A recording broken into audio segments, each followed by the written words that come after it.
Hello everybody, welcome back to Checkride Chat. Again, my name is Wally. I'm Jason. Today we're going to talk about something that we talked about before, but it keeps coming up. So we're gonna go for it again, and we're going to talk about VFR flight plans. As an examiner, when we do a private or a commercial, we are supposed to do a cross-country element to the flight, and part of it deals with filing a flight plan.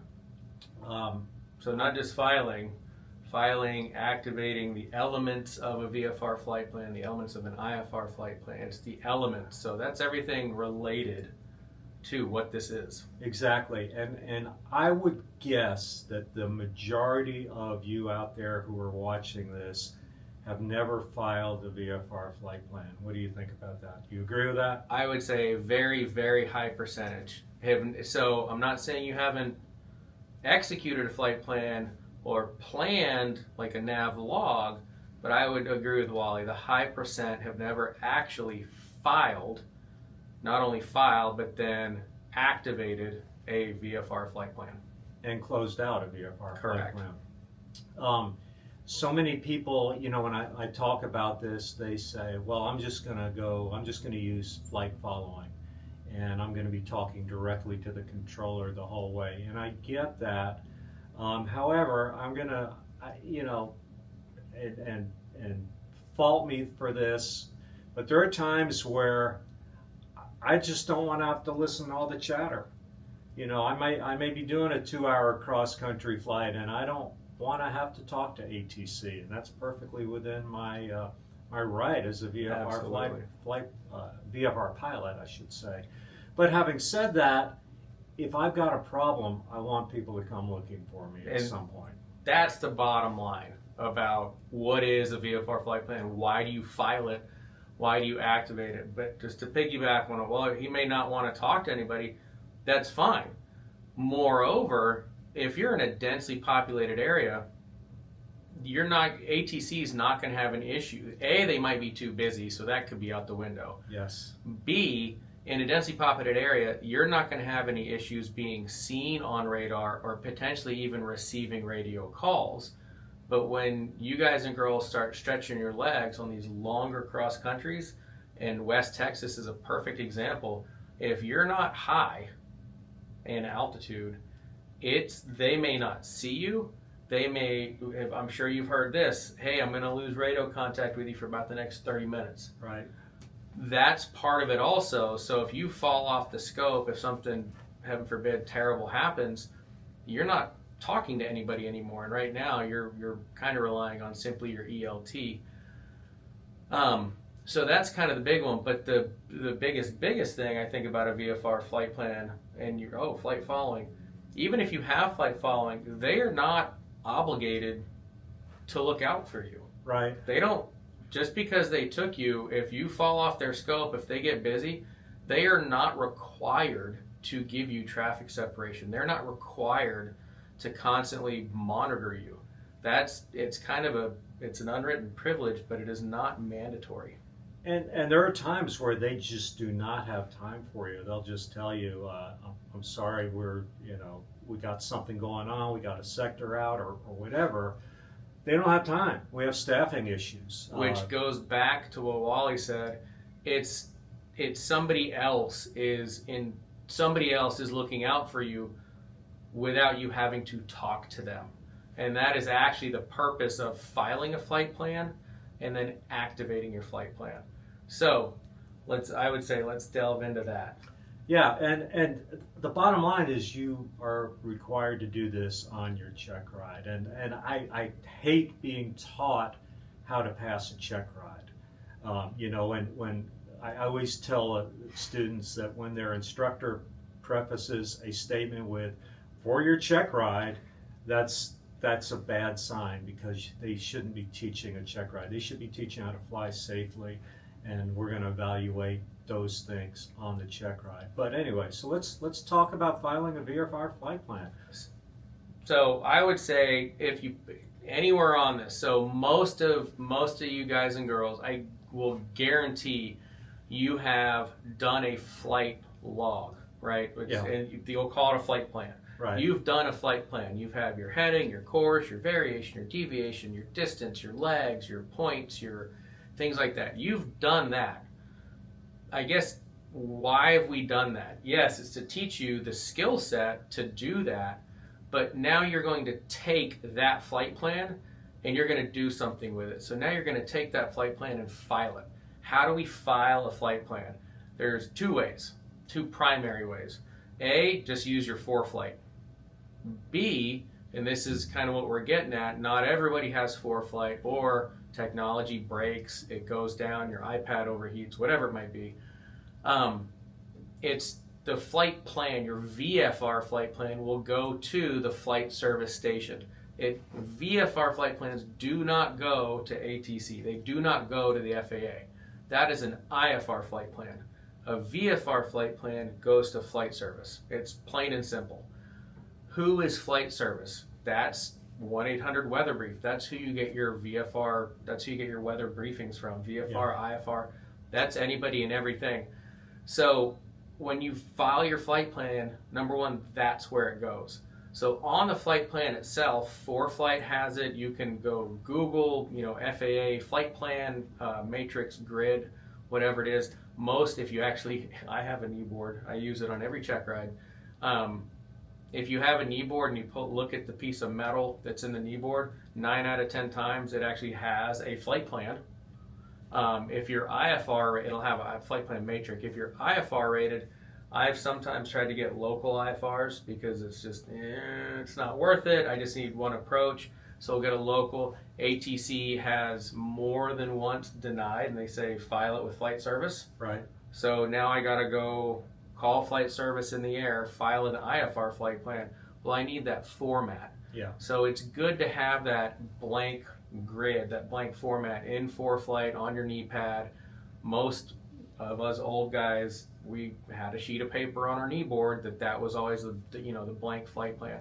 I digress, but I'm looking over at Wally right now at his iPad. So the flight plan, there's 3 types. There's a VFR, an IFR, and a DVFR. So VFR, IFR, and then D, Delta VFR. What is a DVFR flight plan? Day VFR. Yeah, I should have cut him off. I was like, what is it not? Okay. It is not a day VFR flight plan. A DVFR flight plan is a defense VFR flight plan. What does that mean? That means you are crossing the border. Well, what's the border? This is specifically to the FAA, that means America, the greatest country on earth. If you crossed the U.S. border, if you look at the sectionals, there's an ADIZ, A-D-I-Z. That is the Air Defense Identification Zone. If you are going to cross that, you have to be talking to somebody. That's a DVFR, so a defense VFR flight plan, or just simply file IFR if you're IFR rated, which I would say that's what I would do. It's probably just easier. So number one, you're going to select the type of flight plan. Number two, aircraft identification. It's simple, N number. Number 3, aircraft type. Then I'm just going left to right. Aircraft type, true airspeed, departure airport, time and route. I'm sorry, not yet. Departure time. So proposed, and oh my gosh, what does that letter say? What is that? L Z. or Z? Oh my goodness, it's Zulu. Yeah. That's a whole other tangent. What is Zulu? But it's in Zulu time. Nobody cares about your time zone. Everything happens on Zulu because everybody's on the same page. Cruising altitudes. Going east, odd +5. Going west, even +5. We got that covered. Let's go back. Let's go back to aircraft Go. type, because there's also a slash, and it says special equipment. So ATC or flight service in this case, it's probably more for IFR than it is for VFR, but they need to know what capabilities you have in your airplane. Do we have DME? Do we have RNAV capabilities or GPS? So you need to know what back in the day they called it suffix. What's your suffix? Or they'll say equipment code. So if back in the day, if all you had was a transponder, it was slant tango. If you had I don't have the codes memorized. There's a whole litany of stuff. Yeah. Then there was transponder was tango. Golf was GPS. Then if you had, when you went to ADSB, I think it went to Slant Sierra. Right. I'm going off of memory. There's a whole slew. Yeah. There's a description of what every single. Matter of fact, if you have ForeFlight and you've loaded your aircraft profile, yes, all of those suffixes they are in ForeFlight. You can look that up. I'm sure you can find it online too. Yeah. So route of flight. All right, perfect example. The route of flight is not. I'm going to make this real easy. Let's say, I'm trying to think. Okay, Conroe, so CXO to Cleveland, Texas. It's 20 miles. It's nothing. Would you do a VFR flight plan for that? No. Could you? Yes. But the route of flight is CXO to 6 Romeo 3. That is your route of flight. Let me extend that a little bit. Let's say we're going to New Orleans, like Conroe to New Orleans. The route of flight is Conroe, I would say 6 Romeo 3 is the airport, maybe DayZ VOR, and then Beaumont Airport or Beaumont VOR, then Lake Charles, then Lafayette, then Baton Rouge, then New Orleans. Yeah. That is a route of flight, like point to point, either VORs or airports. That is a route. It's what you plan to fly. Correct. It's what you plan to fly. Now, what you are looking at along the way to make sure you're flying your route is a tower, is a railroad crossing, is a city, is a lake, an oil refinery. That does not go on the route of flight. That is for you, the pilot. That's to maintain your pilotage and dead reckoning, right? That's for you. Right. That has ATC flight service. They don't care about that. It's where they want the point to point. So VFR is airports or VORs. It's you cannot put the 7-Eleven at the corner, or I'm turning left at Sonic. You can't do that.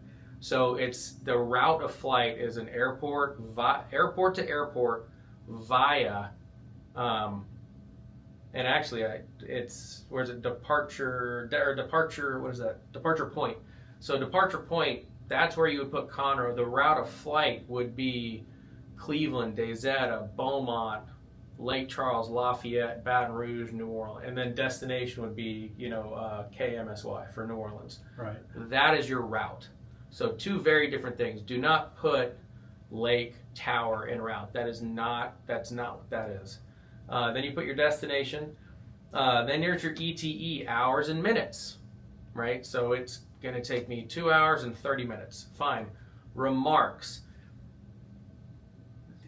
Put anything you want in there. You can put, so the actual FAA flight plan, I've seen people put student pilot or student solo.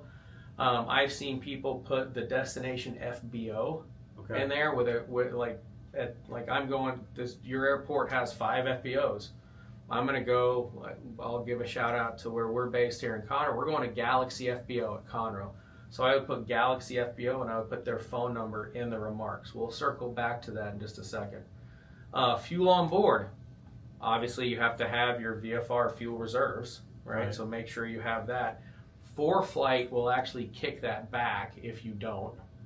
Yeah, ForeFlight, I believe the default fuel on board is your time en route. I think. I'm not sure. I'm not sure. Yeah. It could be what you said it. I'm not, but I know it will look for legalities. Alternate airport. Do you need an alternate for a VFR flight plan? No. No. Again, this is a generic. So if you look at the top left again, it asks what type IFR. IFR is on there. That's why alternate is there. Then it's pilot's name, address, phone number, and home base. Cool. Then you have destination contact.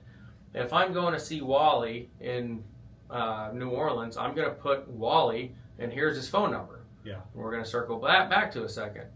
Number on board, another thing you'd hear in the air, that's souls on board. So how many people, how many human beings are on the flight, right, in the airplane. Right. And then color of aircraft. And just like what Wally was talking about with suffix, color of W is white. So what's brown? I think it's B. Is it? What's blue? Blue. Blue is bright. So that's what I'm Yeah. getting at. So where I'm going with that, it might be W/BL for blue, but go find the suffixes on what your color is. And again, it's primary color is first, and then if you have a red stripe, that would be Right. W then R Right. type thing. So that's the flight plan. And then at the bottom of the flight plan, here's what we're kind of coming to. Close VFR flight plan with, there's a blank, FSS on arrival. So if you can close your flight plan with flight service, how do you think you open your flight plan? Flight service. Flight service. So does that mean I can't call the ground and say I want flight following? Is flight following and flight service the same thing? Absolutely not. No, 100% not. Flight following, that's a thing that you can just get. That is an added bonus. That's a great thing here in the States. But flight service station, that is where your flight plan goes, and that is what you're going to activate. So if you are on flight following, or if you're not, let's say you're not, just get out of the airport area, get out of that vicinity, switch frequencies to the flight service station frequency, call them up, and simply say, I'd like to activate my VFR flight plan. They're going to ask the tail number, etc. All right, cool. They'll probably want a pilot report. They will 100% ask, do you want anything else? Do you need any other information? You can say yes, no, you can be indifferent, thanks, I'll call you when I'm going to close. Another way to open and close your VFR flight plan is actually for flight. So once you're airborne, if you have ADS-B in out, you can do that. There's an activate button, and then there's a, I guess there's a close, but not a terminate. They're not going to use that, but it's activate and close. If you have the capability to do that, you can do that.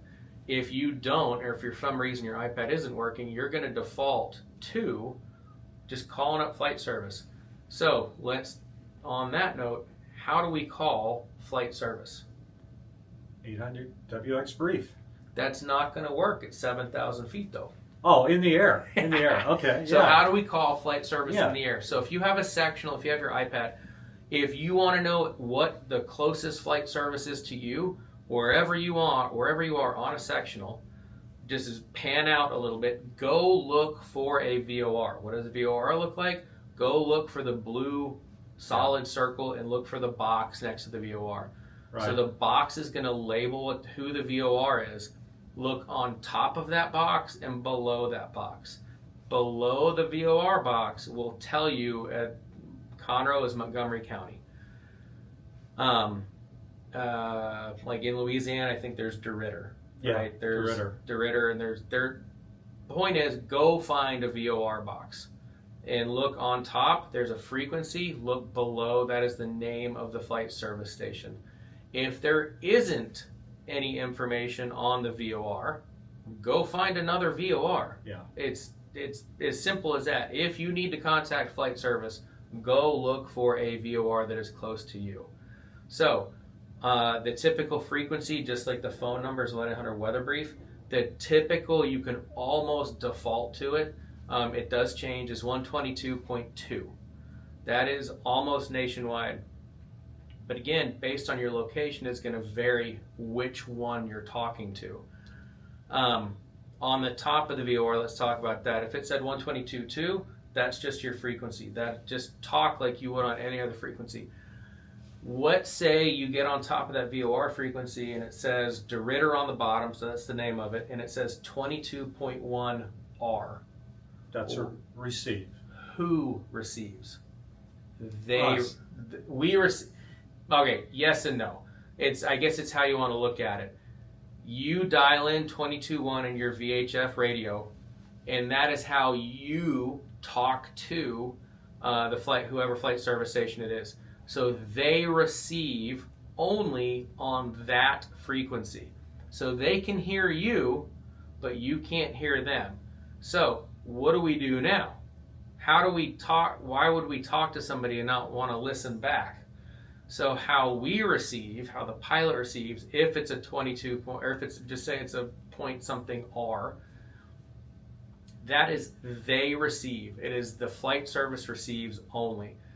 What you as a pilot would do is you would tune in the VOR frequency, that VOR box, and you would listen over the VOR frequency. Well, now, if you think about it, how do you do that? So how do you ID a VOR? It's the same principle. So let me explain. You put your VOR frequency in your nav, and then typically what you've always done is you go and you click ID, and then you monitor nav 2 or nav 1, whatever you're doing. When you click ID, that gives you the Morse code. Do, right? You're verifying you're listening to, or you're on the right VOR. Well, if you simply don't ID it, but still monitor the frequency, that flight service station will talk to you over the VOR frequency. So when you actually pull to ID or push to ID, that's a filter. You're either turning the filter on or off. So if you see, again, a 122.1R, that is how you talk to, that's how you speak to the flight service station. And then what you would do is you would tune in your nav, tune in the VOR, monitor it. Don't ID it, because it will allow somebody to talk to you. They're talking to you and it's going to ID at the same time. So don't ID it. You only want it to monitor, and then you're going to talk on one and kind of listen on the other. So it is very important to know how your audio system works. And I was just going through ForeFlight. I was looking for a VOR that had the receive. We'll show one. And I couldn't find anybody. Here's a challenge. The first person that finds one, email it to me, wally@checkridechat.com, and we'll send you a Checkride Chat coffee mug. Okay? Cool, yeah. The first person. Okay? Yeah, there's not a lot, and I guess my only hint is look in the sticks. Yeah. Don't be looking in Dallas and Houston and New York. Ain't gonna be there. Go find one in the sticks. Go find one in the boonies. I would venture to say that most of the flight instructors out there have never done this.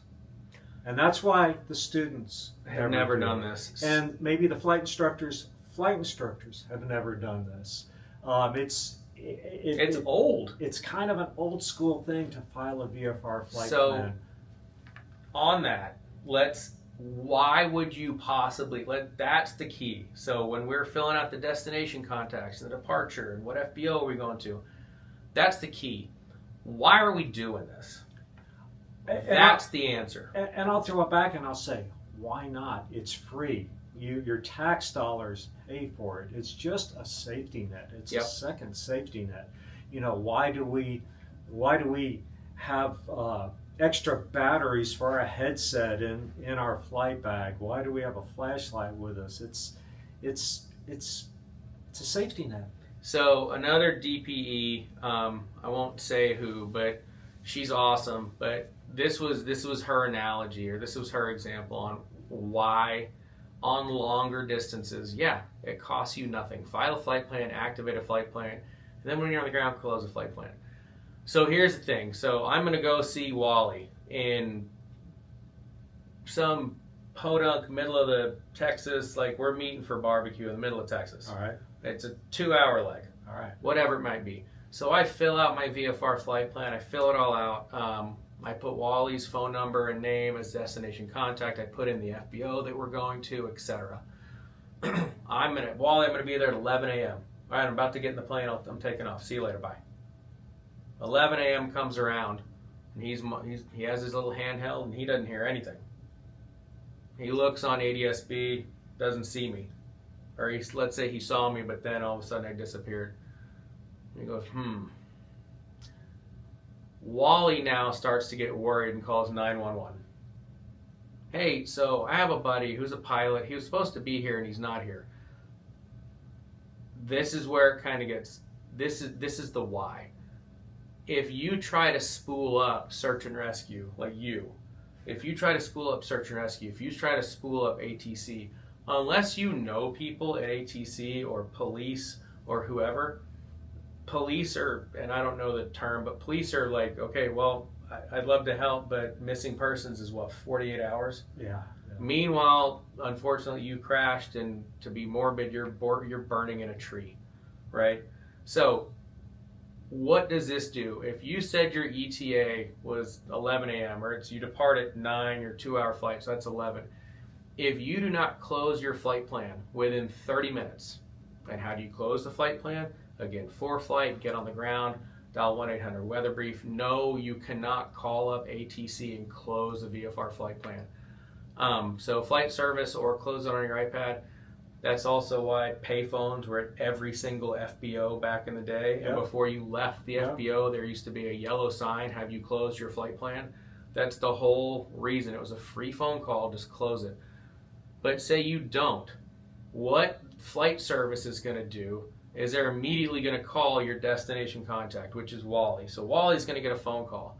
Hey, this is flight service. Did Jason arrive? No, I've been looking for him. I can't hear him. I can't see him. Okay, copy that. At a bigger airport, if you left your FBO, they're going to call the FBO. Do you have this tail number on your ramp? No, sir, we're expecting him, but he's not here yet.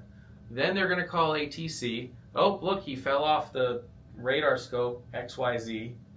Then immediately following that, they're going to spool up search and rescue. That's your Civil Air Patrol guys. That's why they practice so much.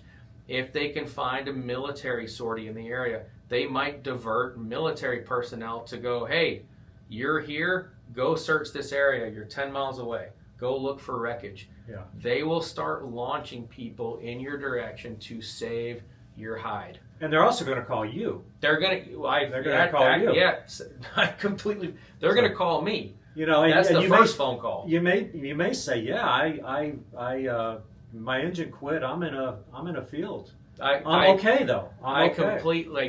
The simplest thing. They're going to call the pilot first, followed by destination contact. Then they're going to start simply working backwards very, very quickly, and they are going to spool people up to come and try to find you. That is the whole background of why do you file a VFR flight plan, and why do you activate it. My big thing is most applicants, they know they've done their flight log, but they have no idea why they're doing it. They think it's just for practice on how to find a magnetic heading, right? And it's kind of not that. Yeah. So that's kind of the takeaway. So here's the other aspect. Wally, I think you do the same thing. I will give long cross countries. We've discussed this before. I will give a long cross country for a check ride to force you to stop for gas. Make sense? Yes, absolutely. I will force you to stop for gas. And that all becomes in the check ride. So if you go to a big airport, a very simple question is, well, what FBO are you going to? Whoa, that's a great question. I think you might want to plan that before you leave. Yeah.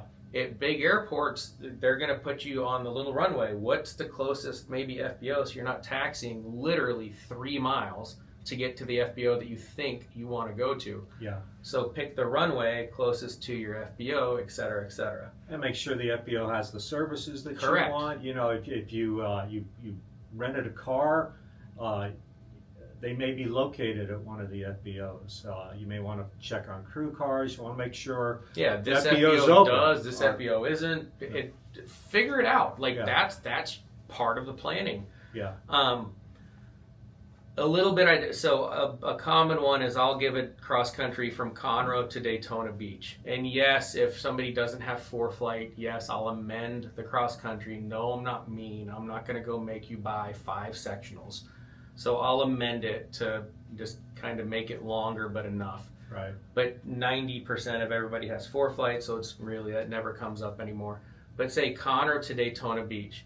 Most people will, you're definitely going to stop once. Most people will make 2 stops. Yeah. Yet, their VFR flight plan is the entire route. All the way to Daytona. Right. Because they're not thinking that they're going to file the flight plan. Right. This subject, the check ride is, you intend to fly that route. So no, I don't want you to file the flight plan, but we're simulating that we're going to take that. So if you have 2 landing points, I would actually expect 3 flight plans, not 1. Right. Oh, I'm going to stop here. Right. That's not the point. So ForeFlight, a most recent example was within the last, say, 4 to 6 weeks, Conroe to Daytona Beach. And he filed the entire thing. And what he did, And he didn't. Well, it is what it is. You can figure it out. So he filed. I was like, all right, I'd like you to actually file this flight plan. No, we're not going to activate it, but I'd like you to file it because I wanted to see what he would do. He went to file the flight plan and he filed it. And then ForeFlight kicked it back because it was 6 hours and 25 minutes. And fuel on board was just, say, 4.5. Well, he didn't have enough gas. So ForeFlight was like, nope, can't file that. But he still didn't pick up on it. You have to file. If you're going to go and land in Hammond, Louisiana, your first flight plan is Conroe to Hammond. Right. Your second one is Hammond to Pensacola. Your third one is Pensacola to Daytona. You cannot file a flight plan if it exceeds any of your aircraft limitations. So he tried to do it. It kicked it back. He said he didn't have enough fuel on board. So what did he do? He went back and changed the fuel on board to greater than 6 hours and 25 minutes. And I'm like, yeah, I don't really think you're understanding what a flight plan is. We're defeating the purpose here. You're defeating the purpose. Like, he should have, I'm going to land short, and I'm going to go Conroe to Hammond. Yeah. That's my first flight plan. Yeah. And then plan for that when it comes to the check ride. If that's your 3 points, Conroe, Hammond, Pensacola, Daytona, one flight plan is Conroe to Hammond. Plan for 45 minutes on the ground. So you land at 10, file your next flight plan landing at 11. You want to go to the bathroom, you got to get gas, you got to go get food, whatever it might be. So plan accordingly for that. This completely laterals to an IFR flight plan also. How do you open and close the flight plans? The IFR is different, but the point is you cannot plan Conroe to Daytona Beach in one fell swoop. Right. You have to land short. That wherever you land, that is your flight plan. Then you have to start another flight plan. Does that make sense? Yeah. I mean, absolutely. If you crash short of Hammond and you're filed 7 hours down to Daytona, when are they going to start looking for you? In another 4.5 hours. I mean, the bugs are eating you at that point. Alligators. No, crocodiles. What's Louisiana? Alligators. Crocodiles are Australia. Yeah.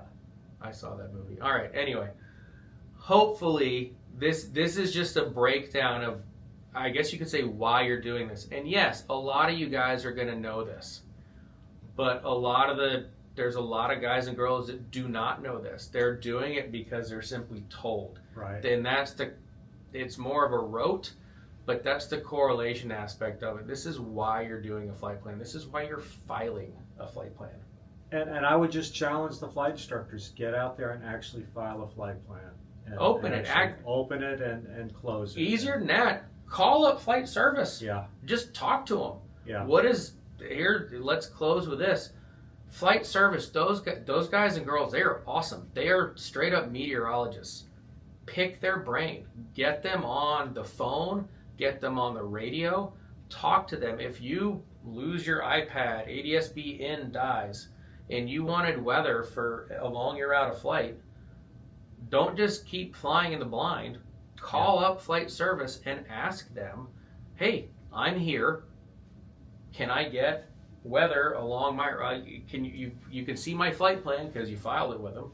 Yeah. Can you give me weather along the route? Can you give me any updated NOTAMs, any updated TFRs, whatever it might be?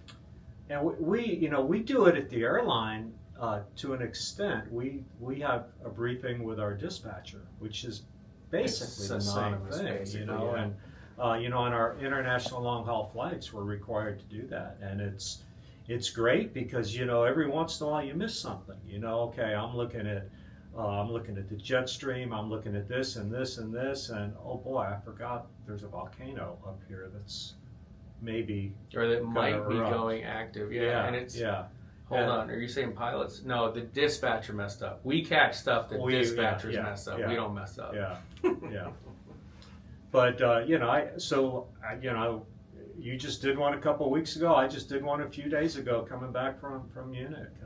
The whole crew, we put the phone on speakerphone, and it's. I was going to go to an air show up in Shreveport or Bossier City, actually Barksdale Air Force Base, a couple of years ago, and I'm trying to decipher when the airspace is closed for the airspace, I'm thinking, okay, can I get into Shreveport downtown? And I'm looking at this, and quite honestly, I was confused. I just picked up the phone. I called. I got a weather brief. I said to the briefer, Shreveport downtown going to be open at 11 in the morning for the because of the air show. Oh yeah, it's no problem. And they do this for a living. They decipher all these things, and it took all of 45 seconds. Let's close with this. I'll plug a positive for flight service. Again, they're meteorologists. At the end of if you ever call them up for a briefing and not just do your for-flight thing, if you call them up at the end of every briefing, they will tell you VFR flight recommended or not recommended. Yeah. It is a big, it's a confidence thing to have somebody like, yeah, you're good to go, or how are you instrument rated? Might be a follow-on question. Right. Like, you might want to file IFR. Right. So. Right. It's a very, very valuable tool, but that's kind of the ins and outs of what a VFR flight plan is. And obviously, I'll say it now, but you've already seen it. We'll put up some graphics of the flight plan, of the VOR, things like that, on how to contact them, etc. Yeah. All right. Well, that's it. Again, I'm not sure we talked said a lot of new stuff today. Because we covered this in a previous episode. I don't think in this depth. We believe in this, and it's a good thing. If you have an issue, you want help on the way sooner rather than later. Absolutely. All right. So again, if you can find us a VOR that has the receive thing that Jason was talking about, email me wally@checkridechat.com. And you'll have a Checkride Chat coffee mug sent to you. Cool. Sounds All good. Right. That's it for today. All right, y'all. See ya. Bye.